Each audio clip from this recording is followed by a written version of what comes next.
¿Me escuchan todos? Sí, doctor, perfectamente se le escucha. Ya, voy a apagar mi celular entonces, ¿ya? O lo dejo abierto. Como desee, doctor, porque nosotros ya observamos la pantalla, su clase, y también se le escucha muy bien.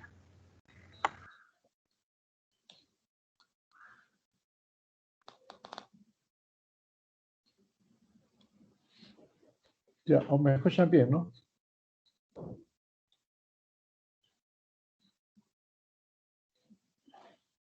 ¿Aló? ¿Aló? Sí, doctor, se le escucha muy bien, perfectamente. Ya, ¿me escuchan todos? Bueno, les pido mil disculpas, estimados alumnos. Creo que están observando ahora sí mi presentación. Por favor, me avisan cualquiera con toda confianza. Ya, soy el doctor Arturo Erazo Ramírez de la Cátedra de Farmacología y teníamos hoy día la clase de antisépticos y desinfectantes. Nos parece que es un tema importante de recordar, ya que todos estamos bien documentados en este tipo de lecturas.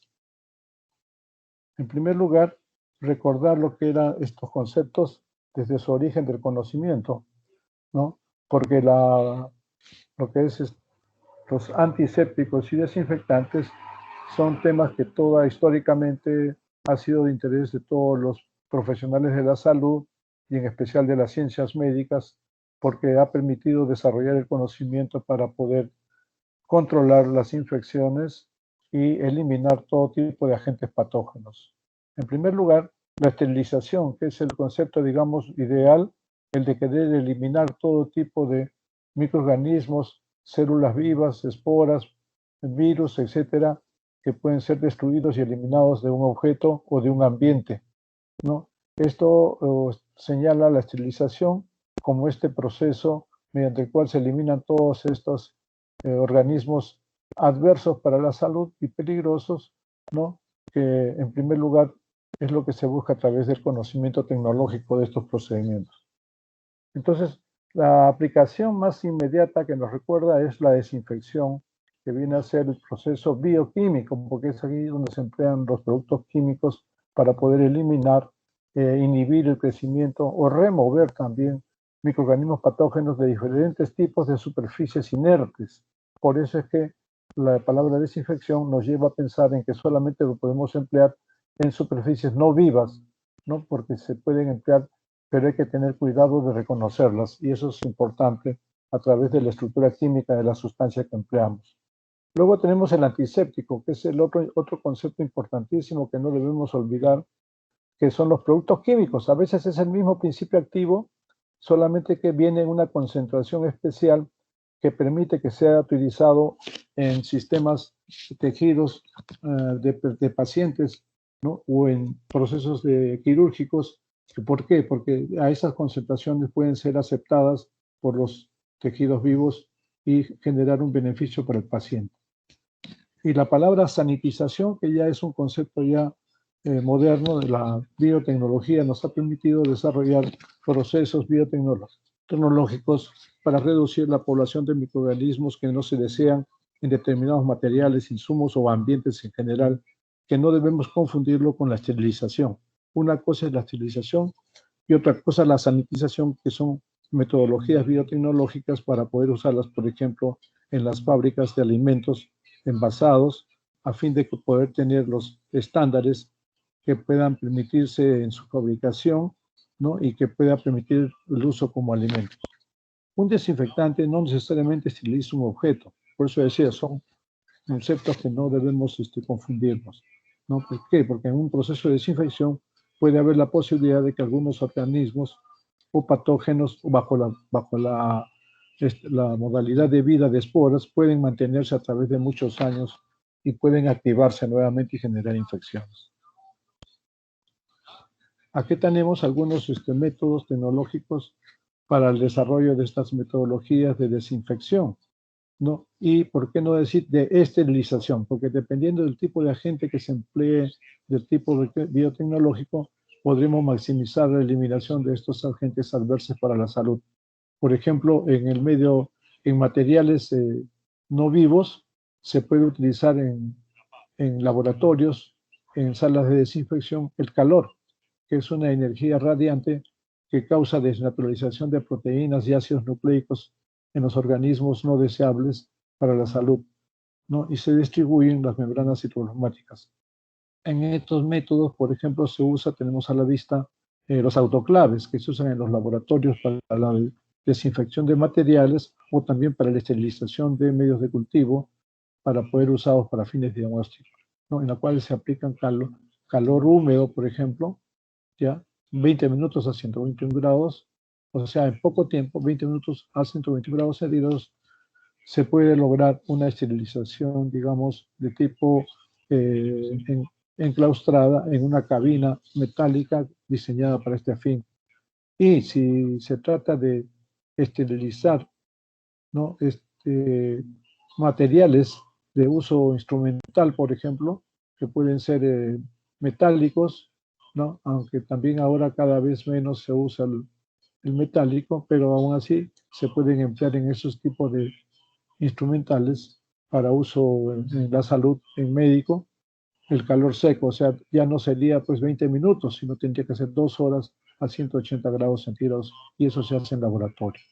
Y finalmente, el agente físico, también conocido, son las radiaciones, son energías que se pueden utilizar para destruir microorganismos que son invisibles, pero que pueden eliminarse en ambientes cerrados. Por ejemplo, tradicionalmente la radiación ultravioleta que se empleaba tradicionalmente, ¿no? En los laboratorios, donde tenía que exponerse a una fuente de luz ultravioleta y que tenía que estar cerrado este ambiente porque lógicamente esta energía también hace daño a los organismos, a los tejidos biológicos, ¿no? Entonces acá están las figuras, un autoclave a la izquierda y un horno de calor seco a la derecha.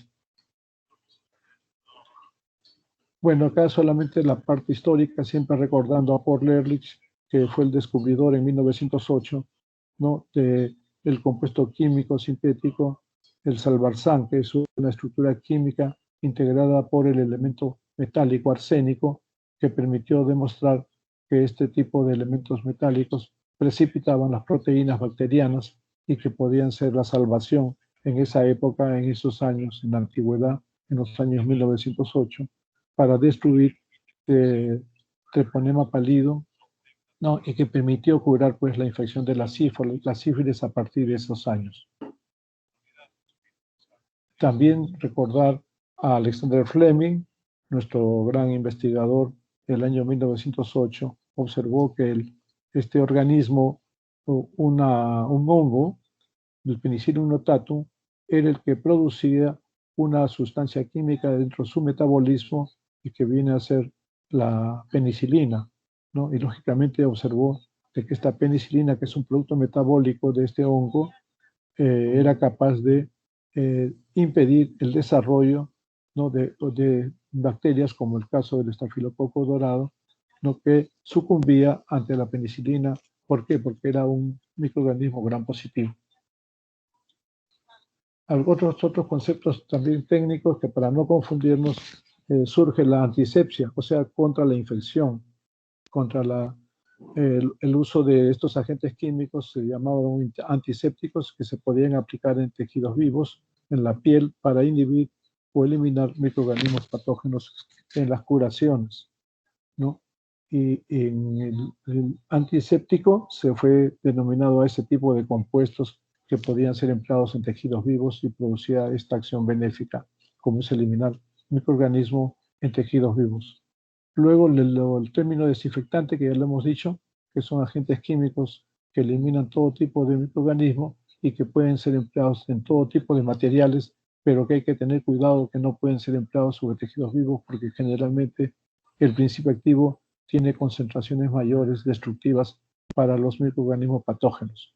Y la limpieza, que también es una operación mecánica que se utiliza más que nada para la eliminación de materia orgánica, digamos, partículas de suciedad en los ambientes que se quiere mantener limpio para luego ser desinfectados con desinfectantes o para que después puedan emplearse otro tipo de compuestos como son los antisépticos, pero ya bajo ciertas condiciones especiales, porque ahí se van a atender pacientes.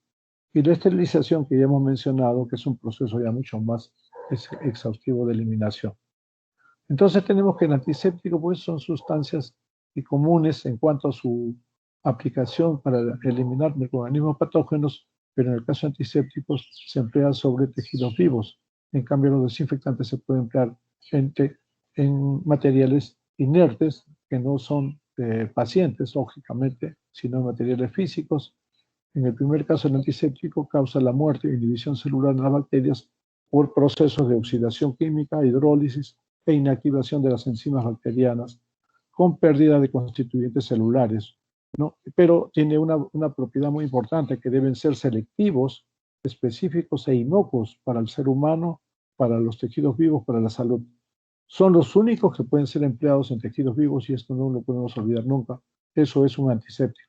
En cambio, el desinfectante tiene una mayor capacidad, digamos, de destrucción, pero es solamente sobre materiales inertes, por su concentración, por su toxicidad, ¿no? Y esto puede causar la muerte de los microorganismos patógenos, pero bajo condiciones especiales.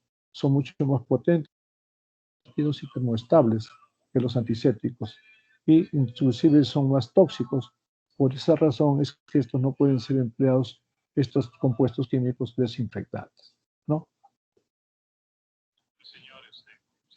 Bueno, los antibióticos y quimioterápicos también dieron lugar a los términos genéricos antimicrobianos para ser empleados contra todo tipo de microorganismos patógenos o adversos para la salud, pero inhibiendo su crecimiento y desarrollo y destruyendo. Pero lo importante es que este es un término genérico que tenemos que diferenciar de qué cosa es este producto químico que estamos hablando. Si es un antibiótico o es un desinfectante. Si es un antibiótico puede ser usado en tejidos vivos, en pacientes. Y si es un desinfectante, no. Es solamente para materiales inertes. Entonces, estos antibióticos que tienen su origen como su nombre dice, provienen de organismos vivos a partir de los cuales se fueron descubriendo tanto los antisépticos como los desinfectantes, ¿no? Fueron los primeros de origen biológico, natural, que eran sintetizados por organismos vivos y de los cuales, como en el caso de los hongos, ¿no? Se obtuvieron pues el penicillium notatum, la penicilina y de otro tipo de hongos, también otros antibióticos más que después se fueron desarrollando, ¿no?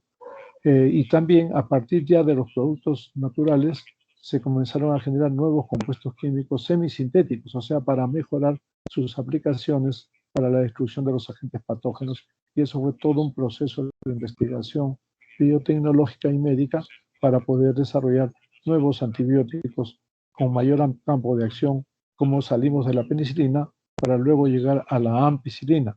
Entonces se va mejorando su capacidad de acción antimicrobiana, y también luego se dio lugar a la aparición en el campo ya moderno actual a los productos químicos sintéticos que son generados dentro del laboratorio químico farmacéutico para su uso en la terapia, ¿no? Es el caso que surgieron primero los antibióticos, o sea, de origen biológico, de otros organismos, y luego se llegó a la síntesis química, la fabricación de los quimioterápicos como son las sulfas, los nitrofuranos, el ácido anhidríxico, que se han empleado a través del tiempo. Entonces es importante también conocer los métodos de evaluación de estos agentes antimicrobianos, no cómo podemos saber qué aplicar en cada caso que se requiera dentro de la salud, ¿no? Entonces, esto va a depender del tipo de microorganismos que uno quiere eliminar y que están presentes, sea en un ambiente que puede ser un ambiente hospitalario o puede ser un ambiente laboral, de acuerdo al tipo de materiales que se manipulen en las actividades humanas. Y entonces también hay que ver el tipo de necesidad, si lo que se requiere es para tratamiento o estamos en un proceso de investigación o se trata de controlar el desarrollo de alguna cepa bacteriana. Entonces tenemos que saber qué criterios, qué métodos se emplean para hacer esta evaluación de este tipo de productos químicos para eliminación de todo tipo de organismos patógenos que aquí mencionamos. Entonces, lo que más común se ha conocido son las diluciones de agentes químicos que ensayaban versus diferentes tipos de organismos o cepas bacterianas o otro tipo de organismos negativos, también pueden ser virus, ¿no? Etcétera, y la complejidad de los métodos tiene que irse desarrollando. Entonces también se empleaban, podían ser métodos de evaluación de materiales químicos en tubos o en placas Petri para su aislamiento y su ensayo de diferentes tipos de microorganismos. Entonces, en estos métodos de evaluación de la sensibilidad del microorganismo patógeno, esto se puede estudiar pues, en los laboratorios especializados o acreditados. La susceptibilidad de los patógenos a diferentes tipos de antimicrobianos para poderlos identificar luego si puede ser un antiséptico o no puede ser antiséptico, sino solo un desinfectante que es mucho más concentrado y para determinadas condiciones. La susceptibilidad, entonces, así como la identidad de la bacteria o microorganismo patógeno aislado, el principio o ingrediente activo, porque ustedes deben saber que si hablamos de medicamentos, ¿no? Y los antisépticos están considerados como tales porque tienen aplicación en tejidos biológicos, entonces se tiene que denominar principio activo a la sustancia química responsable de la eliminación de los patógenos. En cambio, en un desinfectante, la denominación ya cambia. No son principios activos, se llaman ingredientes activos. ¿Por qué? Porque ya no es el mismo principio activo, sino está en mayor concentración o es un compuesto químico diferente. Todos estos aspectos tenemos que estar bien entendidos para poder manejar adecuadamente estas sustancias en diferentes escenarios de salud. Entonces, las pruebas de ensayo, hemos dicho, pueden hacerse por medio de pruebas de dilución en tubos o también por pruebas de difusión en placas de materiales microbiológicos, ¿no? Semisólidos, como son las placas Petri con medios de cultivo. Entonces, este tipo de ensayos también permite identificar qué tipo de producto químico estamos empleando. Si estamos empleando un bacteriostático, o sea, una sustancia que solo inhibe el crecimiento y desarrollo, pero no termina de eliminar a todos los microorganismos, ¿no? Porque su mecanismo es solamente detener el crecimiento, y entonces es necesario también saber cuáles son sus limitaciones de este tipo de productos químicos. O también se trata de un producto químico bactericida, es decir, que puede causar la muerte y la destrucción de estos agentes patógenos, pero que hay que considerar la estructura química de la sustancia que queremos emplear, hay que considerar la toxicidad que pueda tener para poder cuáles son las limitaciones y las ventajas, virtudes de estos compuestos químicos. Entonces pueden actuarse bajo criterios de bacteriostasis o con criterios bactericidas porque realmente se puede eliminar los patógenos, pero con los requisitos correspondientes. Y finalmente, el otro concepto bacteriolítico, donde no solo se destruye el agente patógeno, sino además se libera también todos los residuos biológicos que dejan estos microorganismos y que deben ser eliminados en autoclaves, por ejemplo, para luego ser ya descartados bajo residuos hospitalarios o residuos biológicamente peligrosos, ¿no? Igualmente los métodos de dilución, acá vemos varias baterías de diluciones de diferentes medios de cultivo en diferentes concentraciones. Pueden ser tanto en tubos o pues también en medios de cultivo líquidos o también en medios de cultivo semisólidos, o sea, en agares o en caldos de cultivo, ¿no? Y entonces, de acuerdo a la dilución en la cual el microorganismo ensayado, sembrado en estos diferentes tipos de medios, podemos determinar cuál es la concentración que puede eliminar realmente al agente patógeno, y eso es lo que en microbiología se llama la concentración inhibitoria mínima, y que se determina sea en líquido, en tubos, a diferente concentración, que puede estar diluido a la mitad, un medio, un cuarto, un octavo, un 16 o un 32avo en dilución. Y de esa manera poder obtener las concentraciones inhibitorias en las cuales debe prepararse un desinfectante o debe prepararse un antiséptico y no poder equivocarnos y hacer realmente un mal tratamiento, ¿no? Este es otro método también ya ampliamente estandarizado de los métodos de determinar la sensibilidad antimicrobiana o antibacteriana, ¿no? Por métodos de laboratorio clínico, en los casos, digamos, de a la actividad individual que hacen los profesionales, ¿no? Donde se tienen ya preparados en placas PETIS, ¿no? Medios de cultivo estándar, ¿no? Por ejemplo, que sirva para el aislamiento solo de gram positivos o solo de gram negativos, si son enterobacterias lo que se quiere identificar, ¿no? O son microorganismos patógenos, digamos, de tipo de ubicación epitélica externa, o también pueden ser anaerobios, donde se requiere un equipamiento para aislamiento y cultivo en medios de anaerobiosis. Ese es el método técnico de Kirby-Bauer, que es ampliamente conocida en la consulta privada, tanto por médicos, bioquímicos, tecnólogos, etc. Esto permite analizar un gran número de antibióticos y quimioterapéuticos, o sea, no solamente los de origen natural, biológico, sino también los que han sido sintetizados en la industria farmacéutica, pero que deben estar bajo las mismas condiciones de aislamiento microbiológico. Y luego obtenemos un resultado útil, inmediato, para poder aplicar, ¿no? Bajo, digamos, estructuras. ¿Sí? ¿Aló? ¿Sí? ¿Me escucho? ¿Querían hacer alguna pregunta? Me interrumpen nomás, ¿ah?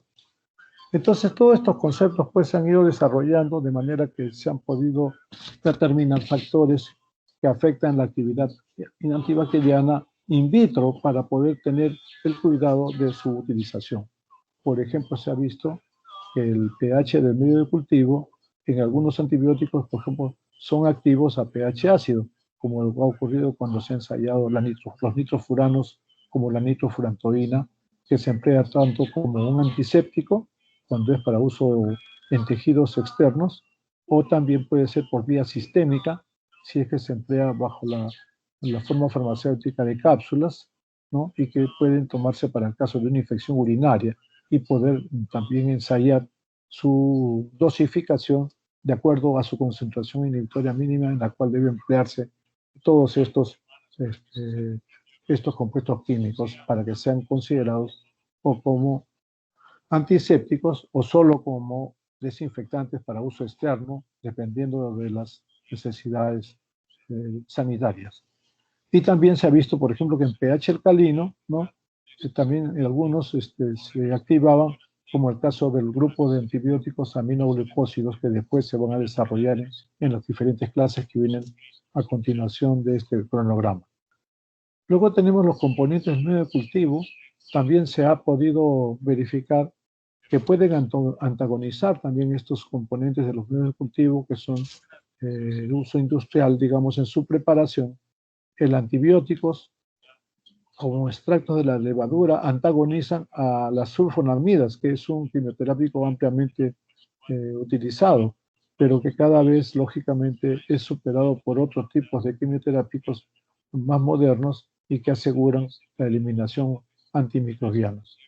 También la estabilidad de los medicamentos. Se ha visto que algunos antibióticos se inactivan a temperaturas de cultivo, ¿no? Que normalmente es a 37 grados, ¿no? O también a menor temperatura. Se ha comprobado en algunas cepas que requieren, digamos, una temperatura de 27 grados. En el caso de las tetraciclinas, que han ido variando a través del tiempo, también, lógicamente, están menos usados en la actualidad. Hay otro tipo de antibióticos y quimioterápicos que se han mejorado significativamente. También el tamaño de inóculo hay que considerar cuando uno hace estas pruebas de evaluación in vitro, ¿no? Porque si hay muchas bacterias en la metodología del inóculo, de la siembra, la susceptibilidad, lógicamente, aparentemente la sensibilidad va a ser menor. Entonces pueden aparecer mutantes resistentes que pueden desarrollarse a partir del mal uso de las concentraciones inhibitorias mínimas que deben ser conservadas. El tiempo de incubación también es importante cuidar, ya que si es muy breve el tiempo de incubación, también los microorganismos van a sobrevivir, o sea, no mueren, y esto va a generar, digamos, distorsión en cuanto a la terapéutica. Entonces pueden aparecer mutantes resistentes o también puede inactivarse el medicamento. Bueno, esto solamente para recordar pues que al final la actividad médica es importante, que tiene que considerar la situación del paciente o el usuario que está haciendo, digamos, en este caso, con un tratamiento preventivo, un antiséptico, etcétera, que puede ser un antibiótico o puede ser un quimioterapia, o sea, de origen natural o puede ser de origen sintético, pero que al final tenemos que identificar qué tipo de microorganismo es el que estamos queriendo eliminar y si está causando una infección o más bien se está haciendo como un fin preventivo para evitar que produzcan contaminación y contagio. Bueno, acá siguen más conceptos que ya estamos repitiendo. También se han permitido, estos conceptos han permitido la clasificación de antisépticos y desinfectantes que puede hacerse por su mecanismo de acción. O sea, hay productos químicos que pueden ser o antiséptico o desinfectante, dependiendo del mecanismo de acción y las características de la concentración y la estructura química del compuesto que ya se ha conocido. Estos actúan por precipitación, por desnaturalización de proteínas bacterianas o microbianas. Por ejemplo, tenemos el fenol, que es una molécula de anillo cíclico, ¿no? Que nosotros conocemos, el benceno, que lógicamente tiene sus problemas de toxicidad y que se ha ido modificando a través del tiempo para aprovechar sus propiedades desinfectantes. Entonces se le ha añadido un radical oxidrilo y entonces se convierte en un buen desinfectante, que es el fenol para uso en laboratorios, ¿no? Igualmente, las sales de metales pesados, ¿no? Indistintamente, por ejemplo, las sales de plata, el argirol, ¿no? Las sales de cobre, ¿no? Han generado diferentes tipos de productos, digamos, tópicos para la limpieza y la antisepsia de heridas de contaminantes, agentes contaminantes. La combinación de inhibidores enzimáticos también de las bacterias se ha comprobado que es un mecanismo de acción que ha permitido el desarrollo de productos que anteriormente, ahora cada vez menos se emplean elementos metálicos, ¿no? El mercurio, que como metal que es, también ha servido para el tratamiento en antisépticos en bajísimas concentraciones, pero que ya no se emplean casi ninguno porque tiene sus efectos adversos tóxicos, y esto es lo que se une a los grupos funcionales sulfidrilos de algunos microorganismos patógenos para su eliminación. Se usaba antes. También otro mecanismo de acción que permite su identificación de estos compuestos, sean antisépticos o desinfectantes, es la oxidación de los constituyentes bacterianos, como son las enzimas. Estas pueden ser destruidas con agua oxigenada, que puede ser las de menor concentración, ¿no? Agua oxigenada de, de 10 volúmenes, o puede ser de 20, ¿no? Que ya cambia su uso, ya no los antisépticos solamente le podrían usar los de baja concentración, ¿no? Y los de mayor concentración ya tendrían que ser de uso cosmético, pero no en concentraciones intermedias, ¿no? También la combinación de grupos amino de proteínas bacterianas, ¿no? También se ha comprobado que el grupo de aminos, ¿no? Puede también generar, digamos, combinación adversa para muchas bacterias, pero también otros casos que no pueden ser usados como antisépticos, sino únicamente como desinfectantes. Es el caso de los aldehídos, por sus propiedades irritantes y tóxicas también, que han sido cada vez mejorados, digamos, en cuanto a la producción de estos antisépticos para convertirse luego en desinfectantes solamente. Hay que tener cuidado esto de las concentraciones, la toxicidad, siempre, y los mecanismos de acción de estos productos antes de utilizarlos. La alteración de la permeabilidad de la membrana celular, ¿no? También usado, por ejemplo, los jabones y detergentes para uso en salud, ¿no? Sobre todo en la parte de la prevención, ¿no? Y la limpieza, ahora más que nunca en épocas de COVID, que tienen que emplearse mucho los lavados de manos constantemente, ¿no? Y las soluciones detergentes para evitar estar afectándose la piel, ¿no? También pueden tener acción específica o también pueden generar amplio espectro en cuanto a su acción sobre otro tipo de microorganismos. También los estadios de acción antimicrobiana, también identificar si el producto solamente es bacteriostático o es bactericida, que es lo que más se desea, la eliminación inmediata de estos agentes patógenos. Y también la combinación con grupos ácidos o básicos del protoplasma bacteriano, y los cuales se emplean muchas veces, se han empleado desde el origen, con compuestos ácidos, compuestos básicos, lógicamente, que cada vez estos han ido pues tratando de eliminarse por el aspecto estético, digamos, que se evita para los pacientes también. También hay otros tipos de clasificación de antisépticos según el tipo de agente, ¿no? Ya lo hemos mencionado, pueden ser alcoholes de estructura linfática, o sea, cadena abierta, o pueden ser también desinfectantes como el fenol, que tienen estructura química cerrada, como el caso de derivados bencénicos, ¿no? En el caso de los de cadena abierta, el alcohol etílico, el isopropanol, que se emplean hasta ahora, se están empleando inclusive como alcoholes en gel, ¿no? Ese es en los casos de los antisépticos y de tipo etanólico, isopropanol, y también orgánicos, en el caso del cresol y lisol, que se puede utilizar como desinfectante únicamente, pero no como antiséptico.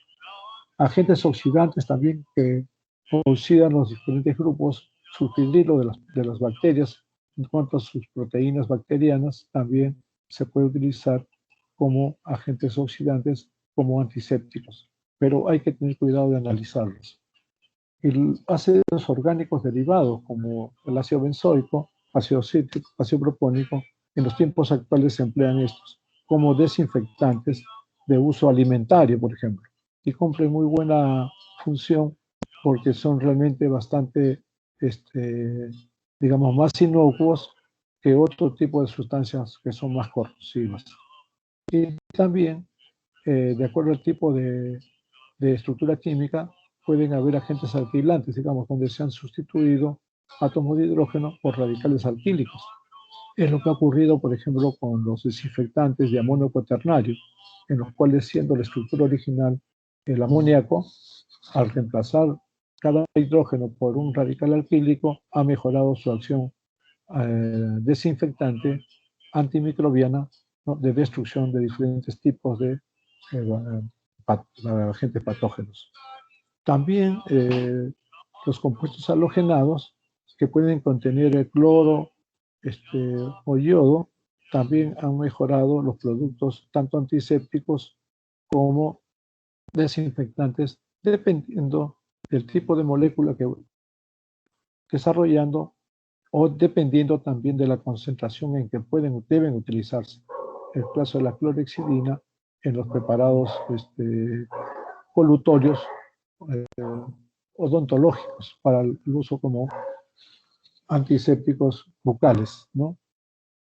El Oraldine, el Bucodrin, etcétera, ¿no?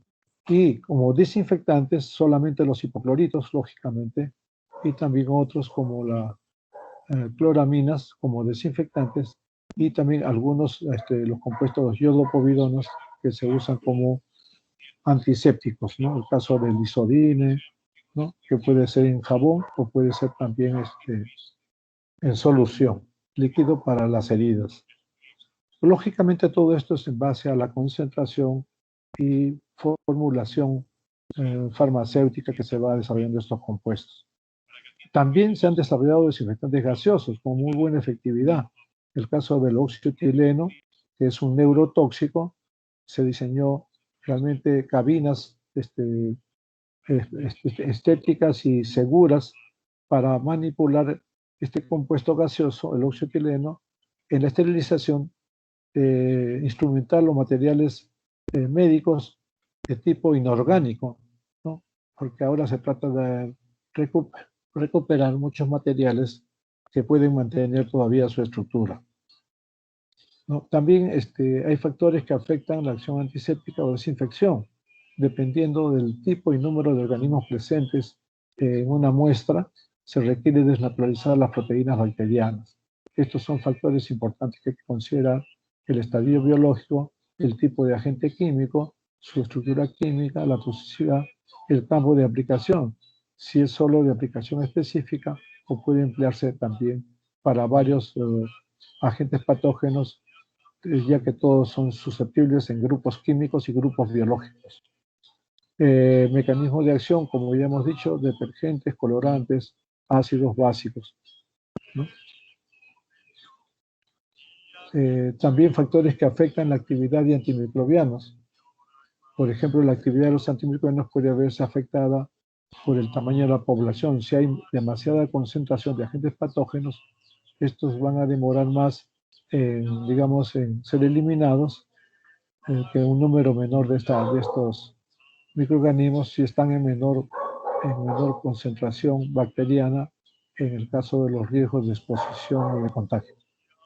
Todo esto hay que considerarlo tanto para su uso como antiséptico o como desinfectante para hacerlos adecuadamente.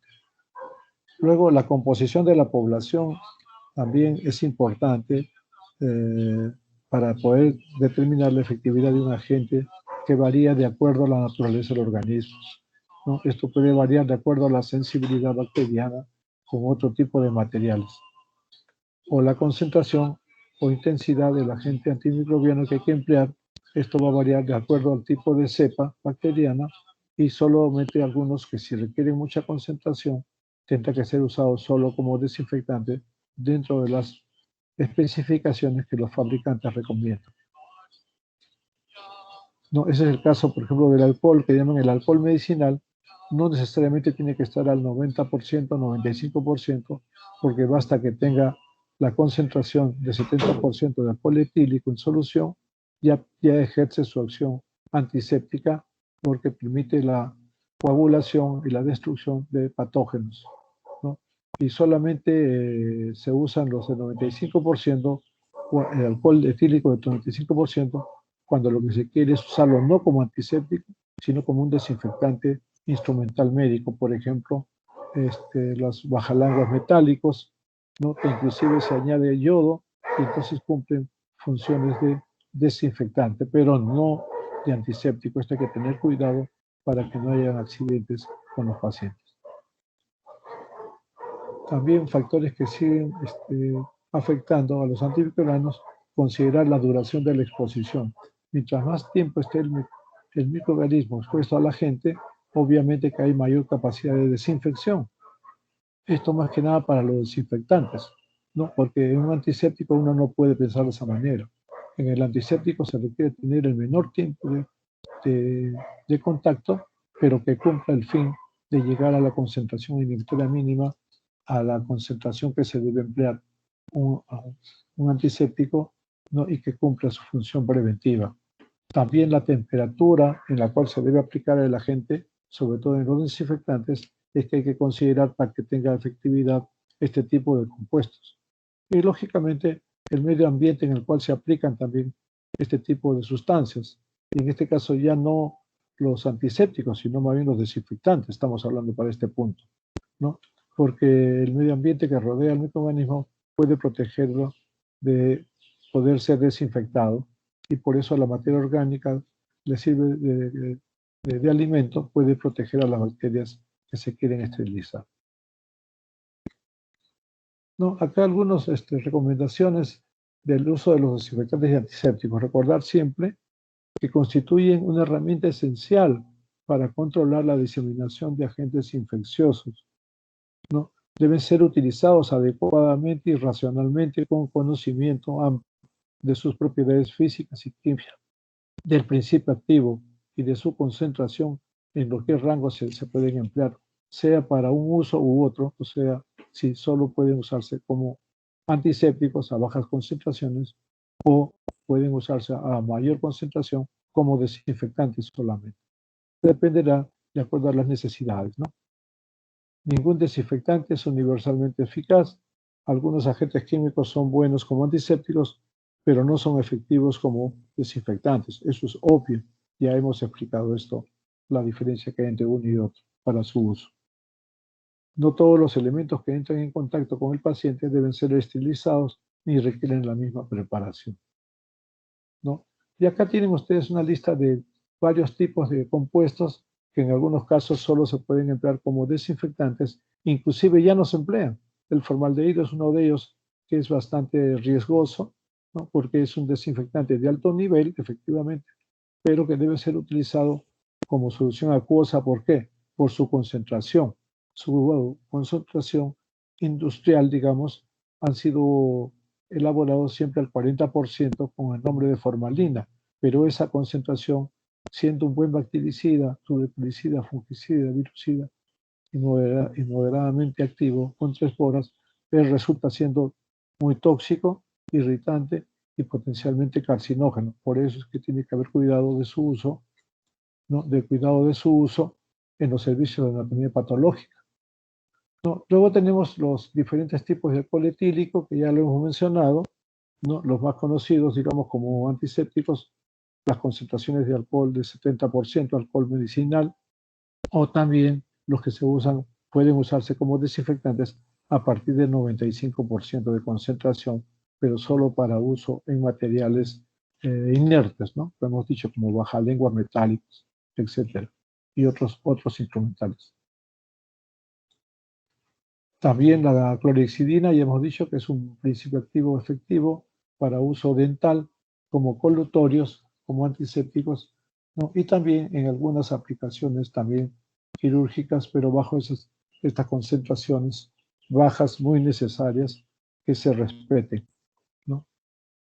Y su toxicidad, lógicamente, ¿no? Hay otras aplicaciones, también se han dado a través del tiempo, añadiendo a los jabones, por ejemplo, un antibacteriano como el triclosan, pero esto también ha podido verse de que también tiene efectos adversos porque puede absorberse a través de la piel, de la dermis, y ingresar al torrente circulatorio, que no es usado ya casi no se usa en nuestras instituciones con bastante cuidado en los casos que sea necesario, como en cirugía. Alcohol yodado también igual ya no se emplea. El agua oxigenada, ya hemos hablado, hay agua oxigenada, 10 volúmenes, que son los de uso como antisépticos, pero también hay agua oxigenada al de 20 y 30 volúmenes, que son para uso cosmético, o sea, para cosmetología, mejor dicho, pero tiene sus riesgos porque produce irritación y quemaduras, ¿no? Destruye los radicales hidroxitos de los agentes patógenos. Es bactericida, fungicida, etcétera, todo lo que es conocido. No, igualmente el hipoclorito de sodio, que viene a ser, digamos, el ingrediente activo para desinfección, para usarlo como desinfectante, tanto en reservorios de agua, ¿no? Con piscinas, y también en el ambiente hospitalario también se usa como desinfectante, pero con bastante cuidado para no generar problemas de contaminación, ¿no? Y de irritación a la piel por su bajo costo. Bueno, más recomendaciones, ¿no? En cuanto al uso de estos hipocloritos tipo hospitalario, en la que se usan en la limpieza.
¿Aló? Ustedes díganme si continuamos con la siguiente presentación, que son los antibióticos y quimioterápicos. Doctor, buenos días. Sí. Doctor, soy la delegada. Hace un momento no podía conectarme, mi micro no funcionaba. Le ayudó una compañera. No sé si podría darnos 10 minutos de receso para continuar con el quimioterápicos, ¿le parece? Bueno. Mientras usted abre la otra diapositiva, en caso no pueda, para guiarlo. Ya, cómo no. Por favor, a ver si me pueden guiar para cambiar la diapositiva. Pueden guiar. Ya, doctor. Chicos, tienen 10 minutos. En 10 minutos volvemos a tomar la lista. Ya, doctor, dígame. Me orientas, por favor, para cambiar la diapositiva. Ya, doctor, minimice esa ventana. ¿La minimizo o la cierro? ¿O la cierro? En todo caso, ciérranle mejor. Ya. Ya, listo. Ahora abra el otro archivo que usted tiene de quimioterápicos. Ahora, ¿eso lo abro con la flechita siempre? No, minimice esta ventana. Minimice la ventana que usted tiene. Ya. Ahorita usted tiene abierta la ventana donde nos está viendo a nosotros en reunión, ¿cierto? Sí, correcto. Ya. Ahora en la parte superior derecha, minimice la ventana que usted tiene abierta. Minimizo. Ahí sí. No, a la parte superior izquierda, bien a la esquinita. Ya. Superior izquierda, bien a la esquina, le aparecen un cuadrado, una X y un guioncito. Ya minimice esa ventana. Derecha. Ajá, en la parte superior derecha, perdón. La parte superior derecha, pero ahí ya me salgo del Teams. No, usted va a seguir escuchándonos, solamente es para que pueda, para que pueda. Ya. No, minimícelo, no lo cierre, minimícelo. En el guioncito que sale ahí, veo un guioncito. Doctor, ya lo cerró.